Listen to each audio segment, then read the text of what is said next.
Welcome to the Council of Better Business Bureau's podcast, The Bistro, where we will discuss today's hottest consumer trends, predict the future with consumer experts, and learn how elite businesses and entrepreneurs continue to push the envelope in today's marketplace. Hello and welcome to The Bistro. I'm your host, Elaine Espinola. This month, we're celebrating mothers everywhere on Sunday, May 12th, and today, we wanted to share some of the latest trends in gift giving to help you prepare to spoil the special women in your life this Mother's Day. Joining us in the studio is shopping expert, lifestyle journalist, and brand strategist, Trae Bodge, who specializes in smart shopping, personal finance, and retail. Trae, thank you so much for being here today. Thanks so much for having me. Well, we really appreciate you, and you sound like you have the coolest job ever. I know you've been a contributor to many popular magazines. You've appeared on dozens of TV shows, including Rachel Ray, Inside Edition, CNBC, just to name a few. So Trae, tell us, how long have you been a smart shopping expert, and what does that entail exactly? I've been doing this for about 6 years, and it entails a variety of things. So like you said, I do contribute to women's magazines. I do a lot of TV segments, both local and national. And my main goal is to help consumers save while they shop and also save money for the future. I also talk quite a bit about parenting. I love toys and kids and all that fun stuff as well. But my main goal really is to help people save money in their lives. Got it. Well, here on The Bistro, we're always aiming to help consumers. And again, today we're trying to help people be more savvy shoppers all year round and as Mother's Day approaches. So as a shopping expert, Trae, what's the top advice you can share with our listeners to help them shop for mom this year? My number one word of advice to any consumer is never take a price at face value. So if you're in a store or you're online and you see that something is on sale, that's great, but it doesn't necessarily mean that you are finding the lowest price. So I love to send consumers to my favorite coupon sites or to use browser extensions, use savings apps. There's so many cool and very easy to use platforms that you can use to save yourself a little extra every time you buy something. That's really, really great advice. I wonder if you've spoken to my husband because he is the master in finding the best deals on anything. And that's such great advice for everyone. And again, Mother's Day is coming up here on Sunday, May 12th. What can you tell us about some of the latest trends in gifts for moms this year? So one of the trends that I'm seeing are experiential gifts. Moms just want to spend time with us, right? So anything from taking your mom out to brunch to taking your mom on a sightseeing tour, museums, all of those things that you can do with your mom to spend time with them makes a really good fail-safe gift on Mother's Day. Yes, those sound great. What about traditional gifts for mom? What seems to be the best gifts for moms that never get old? And why do you think that is? I think the gifts that never get old are jewelry and then also flowers. And thankfully, right around Mother's Day, we will see lots of sales on both of those categories so you can save along the way. Something that I like to recommend for flowers in particular, because flowers only maybe last a week with a good high quality flower. I like to do succulents or a plant or something that she can plant in her garden like a tree. That way she'll always be able to look at that item and think of you on her Mother's Day celebration. I love that. That's great advice.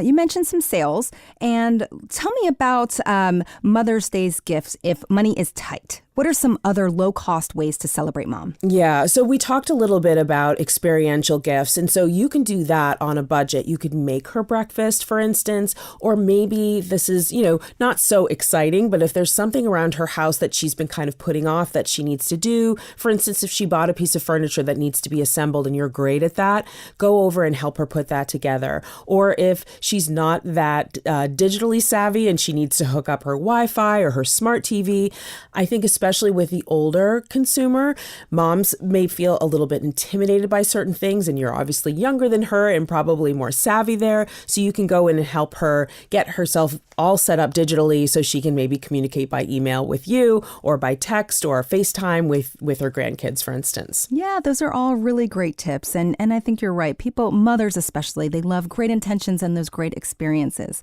These have been really, really great tips for Mother's Day shopping. And as I mentioned here at the Bistro, we're always aiming to help consumers shop smart and be more savvy all year long. Trae, what are some tips you can share to help our listeners remain savvy shoppers through all of their buying experiences? Absolutely. So there are a couple of tips that I like to always share. So first of all, think about timing. So especially if you're making a very large purchase or planning a very large purchase, like an appliance, for instance, or a new TV, there are certain times during the year that are better than others to buy those items. So for instance, TVs are usually at their deepest prices around Black Friday, Cyber Monday. Also right before the Super Bowl is really good. Or a lot of times stores do Black Friday and July sales. So for instance, buying a TV around those times, you'll be saving a lot more than if you purchase them at other times. Same thing to think about with things that are seasonal, for instance, clothing. So we're coming into spring, we'll see some spring teaser deals on clothes, but nothing really clearance level until the end of spring. So if you think about things in terms of that, you can do much better on price and save all year long. So that would be one kind of bucket of savings advice. The other thing that I always recommend is looking for a special deal that you can apply to a certain item. So I work with a company called Slick Deals, which is a deal site. So they have deals on their site all year round. They have 11 million deal seekers vetting those deals all the time. So that's a good kind of base camp for deals. But they also have a feature called a deal alert, which I like to set if there's something kind of pricey that I'm looking to buy. For instance, I have my eye on a new laptop. You can see my laptop here. It's a little bit old and I love it and I'm afraid to give it up, but I do need a new laptop eventually. Well, I have the same one, so I'm going to have to watch what you do and watch what you buy. I'm setting deal alerts for the newest MacBook Air. I'm waiting for Slick Deals to tell me when that item is going on sale so I can save on it. So that's something else that I like to do. Discounted gift cards is another savings tip that I like to use. There's a site, Gift Card Granny, that has thousands of discounted gift cards from anything from restaurants to your big box retailers. So it's always good to look for a discounted gift card. For instance, if Target has a discounted gift card on that site for 10% off and you buy that card, then you shop with it, you've automatically saved yourself 10%. So it's a way to create a sale where there maybe wasn't a sale before.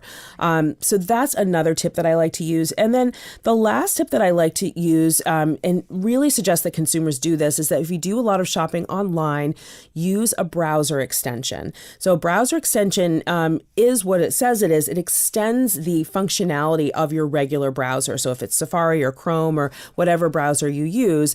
So for instance, there's one from Swagbucks called the Swag button. When you shop and you have the Swag button installed, you'll be alerted to deals as you're shopping around. So it does a lot of the work for you. There's another one called Gumdrop from a deal site called Good Shop. And Good Shop is a really nice one because there's a charitable component to their deals. And same with the Swag button, as you're shopping around, you'll get a little alert that'll let you know that there are savings available. You simply just click on it to activate it, and then you save along the way. So I'm all about making things easy. Yeah. I have the utmost respect for those crazy couponers out there with their folders and their coupons, but that's too much work for me. Yeah. I just want to take advantage of the functionality of my digital device, my laptop, put a savings app like Slick Deals on my phone, and find those savings quickly and easily along the way. You're right. It does the work for you, which is Right. so awesome. And what I'm hearing you say is with a little bit of planning and patience and informing yourself, you can really get some great deals out there. That's true. Thank you so much. These have been awesome tips. Trae, where can our listeners find out more information like the tips you shared today? Sure. So I'm at truetrae.com. I'm TrueTrae on Twitter. I'm Trae Bodge on Facebook and Instagram. So those are all the places that you can find me. And I'm constantly sharing special deals, savings tips, advice for the long term as well. So I hope you'll follow me there. And I look forward to answering any questions that you might have as well. Wonderful. Thank you again so much for being here. My pleasure. I'm Elaine Espinola, host of the Bistro Podcast. We thank you for listening and ask you to give us your feedback on this episode. Go ahead and rate us on iTunes and share our episodes to help inspire others. Until next time, it has been my pleasure discussing better business and savvy shopping tips with you. You just enjoyed the Bistro Podcast. Be sure to tune in next month for a brand new episode. To learn more about our other shows, visit betterbusiness.blueberry.com. That's betterbusiness.blueberry.com and subscribe. The thoughts and opinions expressed on this podcast are the views and opinions of the guests, not those of the Better Business Bureau, Council of Better Business Bureaus, or program affiliates. This podcast is for information and educational purposes only and is copyrighted with all rights reserved. This podcast is protected by Blueberry's Terms of Service.